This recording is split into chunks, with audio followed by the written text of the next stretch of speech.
नवा अध्याय सुरू करण्यासाठी म्हैसाळकरांना शेवटची संधी।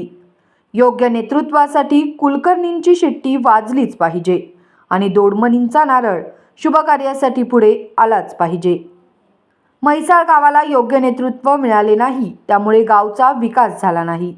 वर्षानुवर्ष इकडे आड तिकडे विहीर असे अडचणीचे जीवन जगणाऱ्या म्हैसाळकरांना बंधनमुक्त जीवन जगावे असे वाटत असेल तर मतदार जनतेला बदल हा घडवावाच लागेल।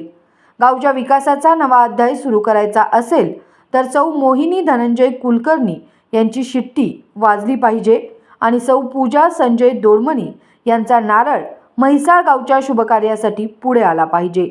योग्य नेतृत्व निवडण्याची ही शेवटची संधी असून म्हैसाळकरांनी शिट्टी व नारळ या चिन्हाचे बटन दाबून या अपक्ष उमेदवारांना भरघोस मताने विजयी करावे असे आवाहन मिरज पंचायत समितीचे माजी सभापती मसाजी कांबळे यांनी केले आहे।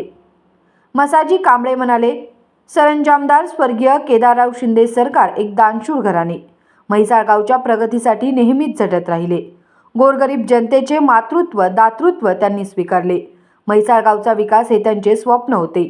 स्वच्छ मनाचे सरंजामदार सरकार म्हैसाळकरांना नेहमीच आठवतात।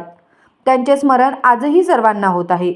आज या सरंजामदार घराण्याचे मेघराज केदारराव शिंदे, श्रीमती वैशाली पुष्कराज शिंदे सरकार यांचा मोठा गट अपक्ष उमेदवार कुलकर्णी व दोडमणी यांच्या पाठीशी खंबीरपणे उभा राहिला आहे। दोन्ही अपक्ष उमेदवारांना विजयी करण्यासाठी मतदारांपुढे ते जात आहेत। निस्वार्थपणाने काम करणाऱ्या या प्रामाणिक अपक्ष उमेदवारांना निवडून आणण्यासाठी सरकार घराणे पुढे सरसावले आहे। मतदार जनता ही कुलकर्णी व दोडमणी या उमेदवारांना चांगलाच प्रतिसाद देत आहे।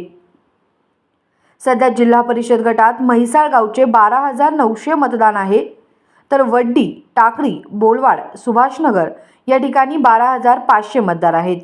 योग्य नेतृत्व म्हैसाळला देण्यासाठी व या गावच्या विकासाला प्राधान्य देण्यासाठी अपक्ष उमेदवार कुलकर्णी व दोडमणी यांना निवडून देणे गरजेचे आहे।